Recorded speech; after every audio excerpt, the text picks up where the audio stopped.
The Second World War took place in my lifetime. As a young 3.5-year-old, I was evacuated from Britain on what was thought to be the eve of a German invasion and sent by sea to Canada. I returned to Britain in April 1944, just before Hitler's secret weapon, the rocket bombs, showered down on London. And I was in Britain on the night that the war ended, and remember the tremendous excitement when Hitler and Mussolini were burnt atop a vast bonfire in the village to which I'd been evacuated in England. I've always been interested in the Second World War. I've written a history of the Second World War, and my Atlas of the Second World War is a culmination of my work and my researches. It contains 247 maps, and they cover every aspect of the war. The war on land, the war at sea, the war in the air, the war in Europe, the war in the Far East, the war in the Pacific. It covers the fate of the civilians caught up in war, the mass deportations, the mass slaughter of civilians, the mass destruction in the Far East of Chinese civilians, Korean civilians, the mass destruction in Europe of Jews, Gypsies, and civilians in every land. It covers slave labor.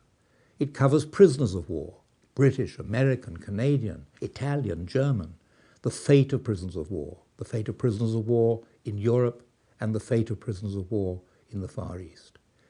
It contains many maps on the economics of the war, on the raw material problems of the countries at war. It contains maps about supply. It contains maps about war plans, about what Germany hoped to do vis-à-vis Russia, of what different countries envisaged as their way forward to victory. It has maps about the German search for an atomic bomb and the American search for an atomic bomb. I've tried to cover many aspects of the war that need to be graphically shown. Part of the strength, I think, of this atlas is that one gets a concept of the wide range of the war, of how it covered every single corner of the globe, of how nobody was not affected by the war. I even have a map of the neutral countries showing how they were affected by the war and indeed often benefited from it. And my final set of maps show the aftermath of the war. I show the war graves. I show the numbers of those killed, military and civilian, in every country, totaling up to more than 45 million dead. And I show also the reconstruction after the war, the remarkable work done by the United States under the Marshall Plan to put Europe back on its feet. And I try to show throughout the human aspects of the war. Many of the maps have on them, as part of the map, the story of individual heroism, individual bravery.